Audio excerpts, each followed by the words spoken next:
Hey, this is Tony with Salt Strong, and in this video we're going to be talking about some of the main reasons why you may experience some issues with your braided line tangling up when you go to make a cast. Now, right off the bat, if you can understand why this happens, you can have a better understanding as to how to help avoid it in the future. So as far as why this mainly happens, there are really two reasons. One of the biggest reasons comes down to line speed. The speed at which your line is leaving your spool and leaving the rod tip. So if there is any sort of drastic decrease in line speed from the rod tip to your lure, it's going to cause the line to overlap itself as it's leaving the spool, because you have line moving at a slower rate than the line behind it, and it catches up to itself and overlaps itself, causing that wind knot. Now, the second reason that I mentioned was line twist. When the line gets twisted up, when you're retrieving a lure and your lure is spinning in the water, it's going to cause your line to twist up and it's overlapping itself, creating that knot.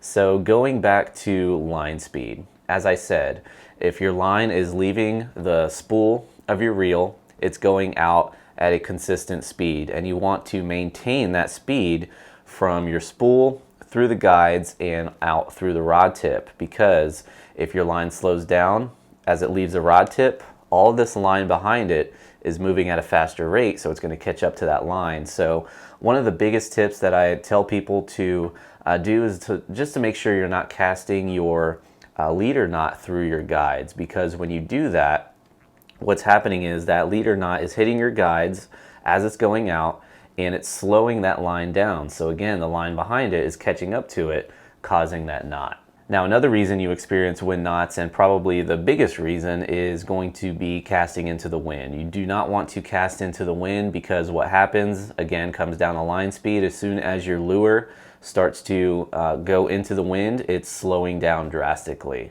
So that line behind it is catching up to it, overlapping and tangling itself up. Now, next up is casting too hard. You want to avoid trying to really use brute force to try to cast, because casting is not about brute force. It's more about technique, and also the type of rod that you use can definitely come into play. So when you do cast very hard, what's happening is the line is leaving your spool at a much quicker rate, but your lure and anything past the rod tip is only going to go as far as it can go. So it's going to slow down, and again, that line behind it is going to catch up to it and tangle itself up. Another thing to avoid are rods with flimsy tips when you're using braided line, because what happens when you go to make a cast, that rod tip, I like to use faster, extra fast action rods, because they will just snap and come back into place. When you use a flimsy rod tip, it will start bouncing, and when it bounces, almost think of that line coming off like a wave instead of going straight out. So if that line is coming off in a wave, the line behind it's going straight, it's going to catch up to that line again, as I said before, catch up to it, tangle itself up. So next, let's talk about the line on the spool itself. What are some things you can do down on the business end to help avoid line tangles? So when I do cast or retrieve the line, what I like to do is make sure that line is snug before I start retrieving. Sometimes when you make a cast, you'll have a lot of slack in your line, and you'll actually start reeling in that slack. And what that does is it puts loose coils on your spool. So when you go to make your next cast, those loose coils are coming off pretty quickly, and they can tangle up on themselves because they're very loose, they're very wide, and it just causes a lot of issues with line tangles close to the spool as that line's coming off. So when you do go to retrieve your line, what I like to do, make my cast, close the bail by hand. So just to give an example here, let's say I just made a cast. I will close my bail by hand, get that line nice and snug, get all that slack out, and then begin retrieving my lure. Now also, after I make a cast, I don't like to slap the bail closed just by spinning the handle. What you want to do is, again, make sure that line is on the spool, close your bail manually by hand.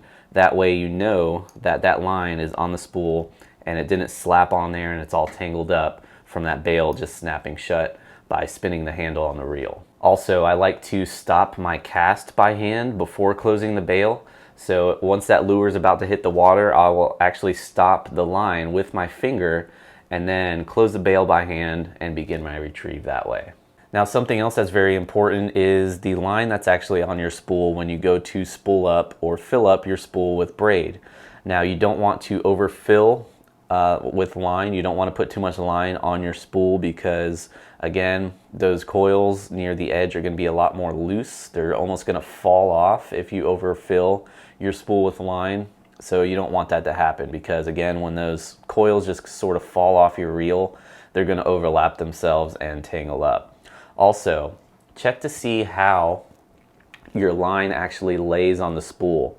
It should be nice and flat from top to bottom. It should be nice and even. If you see more braid bunched up near the top or bunched up more near the bottom, you need to adjust that by either adding or taking away washers that are underneath the spool, because you don't want your line to be laying unevenly because it will be coming off the spool unevenly, again leading to tangles and coils. Now, the last thing that I want to talk about that pertains to the speed of your line, and then we'll talk about line twist, is avoid using heavy leader with very light line.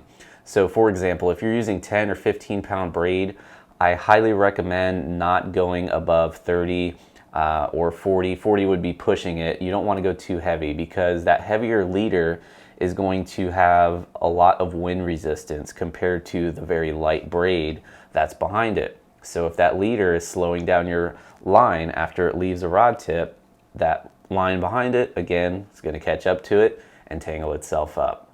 Now, as far as line twists go, line twist is typically going to be directly related to the lure you're using, and more importantly, how you have that lure rigged up, mainly with soft plastics. That's when you're going to get the most line twist.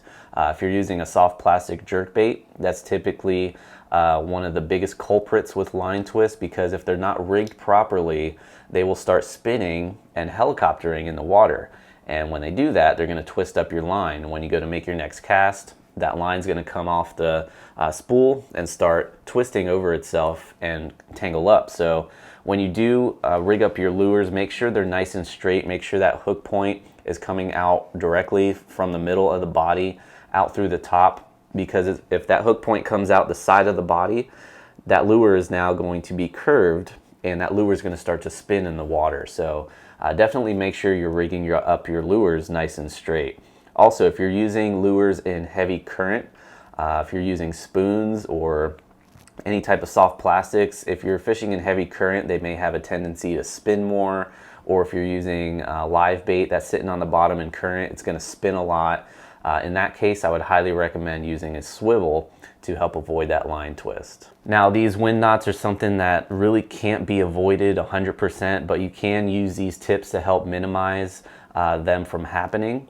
Now, I also recommend using some type of lubricant on your line, whether it's a silicone type of lubricant or perhaps some Real Magic. I like to use Real Magic. I'll spray it on my spools before every trip, and what that does is it lubricates the line. So if you do happen to get a wind knot, it will make it a little easier to get it out because that line is nice and lubricated and it will slide better on itself. So when you go to pull on that knot, try to get it out, it'll just be easier to deal with. So that will wrap up this video on some tips to help you prevent and avoid or minimize line tangles when using braided line.